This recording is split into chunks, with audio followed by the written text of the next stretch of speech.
Guys, we'll see if this works. All right, we're going to give it a whirl. All right. So I'm just going to talk you through for just a few minutes about your first test. So I'm just going to try to share a PowerPoint. We'll see if it's going to work today. Okay, let's give it a whirl. All right, maybe. All right, we're going to walk through this PowerPoint real quick. All right. So basically, we're going to talk about your first test. All right. The best way to get ready for your first test. Okay. Why is it doing this? Got it. Good. Let's try it again. All right. The way we're going to review is I'm just going to kind of talk you through the main things. The best way to review those is to look over your homework and your notes. If it was important enough to put on homework, it's probably important enough to put on your test. Okay. So we're going to kind of quickly talk through chapter by chapter. So chapter 1, remember, is strictly mostly vocabulary and answering questions off of vocabulary. So by that, I mean, you need to know the difference between a sample and the population. You need to know what qualitative data is. Remember, that's non-numerical. Quantitative is numerical. You need to know the difference between discrete data, continuous data, an example of each, be able to identify an example, a statistic versus a parameter, and some of y'all missed that parameter on that pop test. I might give you a definition, or I might give you what kind of sampling would this be. Remember, in random, each one's got to have exactly the same chance of being picked. Systematics, where you take every 17th one. Now remember, on cluster and stratified, they're divided into groups before you pick. The difference is in stratified, you pick some out of every group. And in cluster, you pick all of some groups and none of other groups. And then convenience is just easy. It's terrible.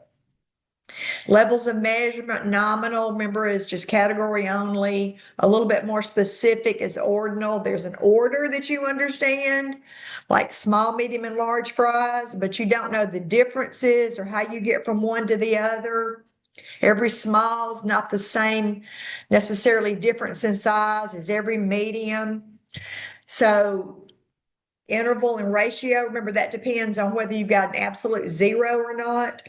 So I might give you true false on vocabulary. I might give you fill in the blank.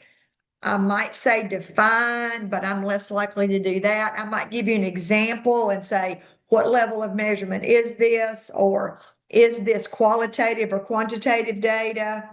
That kind of thing. Just basically like you had on your homework. So number 1, kind of chapter 1, is vocabulary. And again, it could be true, false, fill in the blank, short answer, lots of questions. Okay. So if you don't know the vocabulary, you're not going to make an A on the test. So spend time learning it. Chapter 2, remember, was frequency tables and graphs. So I might give you a list of data and then ask you to make me a frequency table from that data. Now, if I do that, I can ask the question different ways. Like on the pop test, I can give you a list of data and say, make me a frequency table with exactly 4 classes. Now, if I do that, you could have different answers that are still right. But remember, your first decision there is to decide on the class width.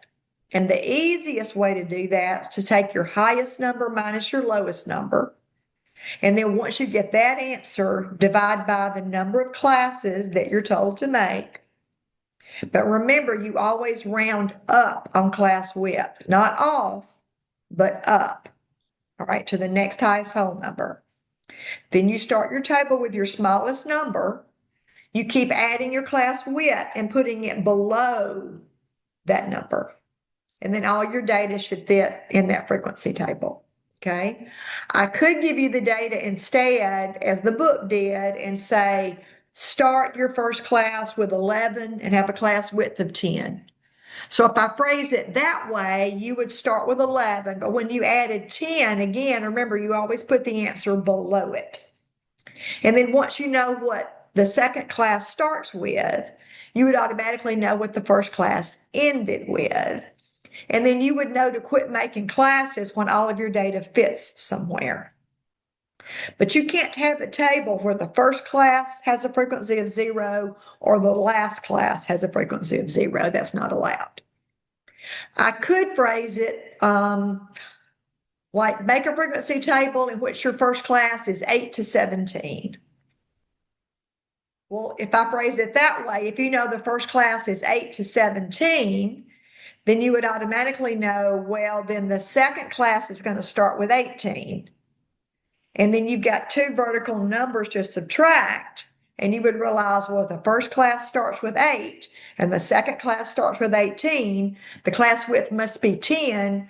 So now you keep adding 10 and putting the answers below until all your data fits somewhere.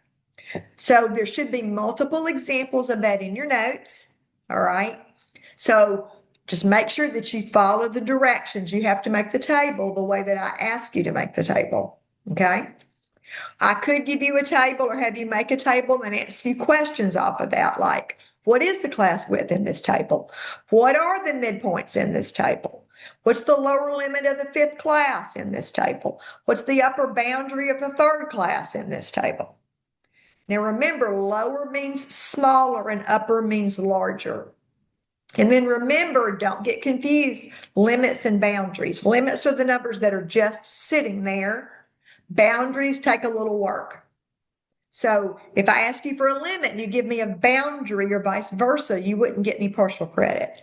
So little nitpicking things are going to eat your grade if you're not careful. So know the vocabulary, know the specifics of the vocabulary, like boundary versus limits. Okay? Then in chapter 2, it also had you make different graphs and then read different graphs. So again, I may give you a list of data and ask you to make me one of these 5 kinds of graphs. So remember, you're responsible for making a histogram, frequency polygon, a circle graph, a stem and leaf plot, and then that box plot. So there are 5 different kinds of graphs. I'm not going to ask you to make all 5, but you won't know which 1 or 2 I am going to ask. So you've got to be able to make all 5. Histogram, remember what 2 words pop in your head? That's right, bar graph. All right, remember what goes on the horizontal scale of the histogram are your class boundaries. If I say frequency polygon, what 2 words should pop in your head? That's right, line graph. Now remember, this time on the horizontal scale, you want the midpoints. And then both of those times, the vertical scale's got to start with 0. The horizontal doesn't have to start with 0, but the vertical's got to start with 0. If you're going up by tick marks, you've got to tell me what those tick marks represent, like 5, 10, 15, 20, 10, 20, 30, 40, and so forth. If I don't see any numbers next to those tick marks, I'm going to assume you're going 1, 2, 3, 4, and so forth. Okay? Circle graph, make sure you know how to make a circle graph. Remember, the first thing you do is to tally up that total of your frequencies. So then each individual frequency is divided by that total to get a decimal number. Just round those decimals to the hundredths, THS, 2 decimal places to the right. And you're rounding off, not up, just off. Sometimes it goes up, sometimes it goes down. Then you have to do 2 different things with those decimals. You've got to change them to percents by multiplying by 100. You've also got to change those decimals to angle measures by multiplying by 360. Then you draw your graph. You're welcome to get a protractor and bring it with you. If you eye it, like if you're doing just a rough sketch, it's still got to be reasonable. And you know what 90 degrees looks like a corner, all right? So you can always judge things off of that. Make sure your classes go in order of the frequency table. Like you can't jump around and put the angles from big to large or something. In the pieces of pie, I want the classes like 10 to 14, 15 to 19 in order. I'm going to get your angle measures and your percents from your scratch work. If I don't see your angles and percents in your scratch work, I'm going to count off. I've got to see both. All right. So chapter 2, being able to make and interpret frequency tables, being able to make and interpret graphs. Then chapter 3, with a list of data, you've got to be able to find me a lot of stuff on a list of data. Mean, median, mode, mid-range, range, standard deviation, variance, a z-score, find like a percentile, or give me the percentile of a number. So there's one like that in the review at the end of chapter 3 where you do all of that. Remember, know which ones are measures of center, know which ones are measures of variation, know which ones are measures of relative standing. Remember, mean, you add them all up, divide by how many you got. Mode's the one that occurs most often. If you don't have a mode, write no mode. Don't leave it blank or I'll think that you didn't know what you were doing. Median, remember you put the numbers in order first and it's the middle value. Mid-range, remember you take the low and the high and you add them and divide by 2. So mid-range is like a midpoint, all right? Make sure you don't get range and mid-range confused, okay? Remember, range is high minus low, stop. Mid-range is high plus low divided by 2. My suggestion on a test is to show me every nitpicking step you do, even if you think it's silly. Like if the highest number is 50 and the lowest number is like 10, in your head, you could say 50 minus 10 and write down 40. But you need to write 50 minus 10 equals 40. In case you do something silly, like you automatically, like for some weird reason, you forgot and divided by 2. You were thinking mid-range. Well, at least you get partial credit for subtracting the correct 2 numbers.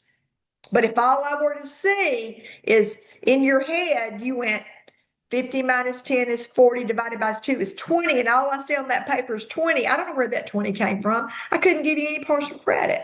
So even though it seems silly, show me every bit of scratch work you can show me because partial credit is your friend.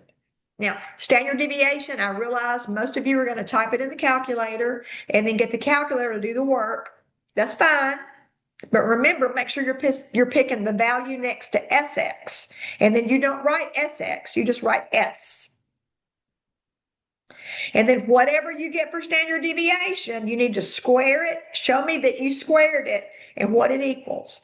So if you rounded to like 1.2 for standard deviation, on your paper, you write down 1.2 squared is 1.44. The variance is 1.44. So whatever you put for standard deviation, if you've rounded it, I need you to square that rounded number. Okay. Then for z-scores, make sure that on z-scores that you round that to the hundredths as well.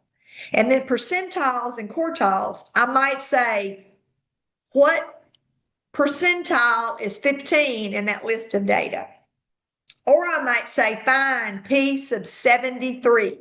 So make sure that you can go both ways. Make sure that you can find the percentile if I give you the data, and make sure you can find the data if I give you the percentile. And remember, when you're trying to find the percentile, the first thing you do is find that locator number. And that's not your answer. That's where you locate the answer. If it's a decimal number on that locator number, you round. That's the second time you round up. Wit, sometimes when it's phrased a certain way, and locator number. You'd round up and then just grab the one number in that position and you'd be finished. If your locator number is a whole number, remember you grab the number in that position and the next higher position and you average them. Okay? And quartiles, just change those to their corresponding percentiles and then work on the same way. Okay? Then remember, I may give you a frequency table and ask you to find the mean and standard deviation of that frequency table. Those are formulas on your sheets. There's only 3 formulas that you might need for your test on your sheet. The z-score formula is on your sheet, the mean of the table, and the standard deviation of the table. Those 3 formulas are on your sheet. Everything else you've got to memorize and know how to do. And then remember, variance, if I ask you for the variance of a table, you would just use your formula to get standard deviation for that table and then square that answer. That's always the way you get variance. You square the standard deviation. Okay? So be really careful. Remember on those formulas for frequency tables for mean and standard deviation, your X is your midpoint. In every formula all semester, X stands for your data. So if you've got your data in a list, that's your X values. If all you have is a table, we're fudging a little bit and using the midpoints for our X values. Okay? Now, a couple of points I do want to make. You've got to know some other important facts. Like I might ask you, what percentage of data is within 2 standard deviations on a normal distribution? Well, that's 95%. Remember, I drew that normal curve and showed you those 3 important percentages. I might say, what do you have to have on the horizontal scale on a histogram? Well, remember we said that's your class boundaries. I might say, true or false, all data has a mode. Well, that would be false. I might say true or false, data can have more than one mode. That would be true. I might say, what's the symbol for the standard deviation of a population? So you've got to know the difference between like X bar and mu and S and sigma. So there are other picky things. You've got to know symbols and vocabulary and all the things we talked about on the videos and in class on the notes. Okay? I might ask you to give me a specific example of discrete data. Number of people in the class, my shoe size, ACT scores, anything that's got jumps in the measuring scale. All right, I might ask you, is this piece of data usual or unusual? Well, remember, there's 2 different ways to do that. Usual data is within 2 standard deviations. So from the mean minus 2 standard deviations up to the mean plus 2 standard deviations. So you could look at IQ scores, for instance, and say, okay, that would be mean minus 2 standard deviations. 2 times 30 subtracted from 100 is 70. Up to the mean plus 2 standard deviations. So that's 2 times 15 is 30 plus 100 is 130. So any IQ score then between 70 and 130 would be usual. So if I said, what's the usual range for IQ scores? You'd say, well, that's 70 to 130. Now, I will tell you what the mean and standard deviation are, or if it's a list of numbers, you might have calculated those yourself and be using them. Or I might say, is a IQ score of 142 usual or unusual? Well, you might go, well, it's not between 70 and 130, so it's unusual. You could also look at it with Z-scores. If your Z-score is above 2.00, it's unusual. If it's below a negative 2.00, it's unusual. If it's between negative 2 and 2, it's just usual. So if I just calculated a Z-score and I see the Z-score is 2.31, I'm going to say, oh, 2.31 is bigger than 2, so it's unusual. Now, when I say interpret a Z-score, we talked about in class, if the Z-score is positive, that means that your number, your piece of data was above average. If that Z-score was negative, it means your piece of data was below average. If that Z-score is between negative 2 and 2, you'd say, well, that's just a usual piece of data. If that Z-score is above 2 or less than negative 2, you'd say, oh, that's an unusual Z-score. So you've got to understand Z-scores. Z-scores are the number of standard deviations a piece of data is from the mean number. So we're going to review in class really quick. I'm going to answer questions next time on your homework and on the review problems. You can always email me. You can take a picture of your work anytime and go, Dr. Gann, I can't find my mistake. I'm happy to try to find your mistake, circle it, snap a picture, send it back, give you some feedback. I am happy to Zoom with you at night, on the weekends, during the day. I'm happy to meet with you on campus the days that I'm on campus. All right. So if you need help, you need to ask for help. You can go to the tutoring center. Ella Beth's good at statistics. So you just let me know if you need help. I'm happy to help you absolutely anytime. You're not bothering me. I want you to be successful in here. You can do this, but you're going to have to study. Just coming to class one day a week is not going to make you successful. You've got to watch the videos. You've got to take notes. You've got to do the homework. You've got to ask questions when you don't understand. Okay? All right. So let's stop sharing. All right. So I will see you in class next time. All right. If you need me before then you don't hesitate to send me an email and ask, and I'm happy to help. All right. So I will see you. And remember, your test is coming up. So start studying now so that you've got time to get some help if you need it. Bye, y'all.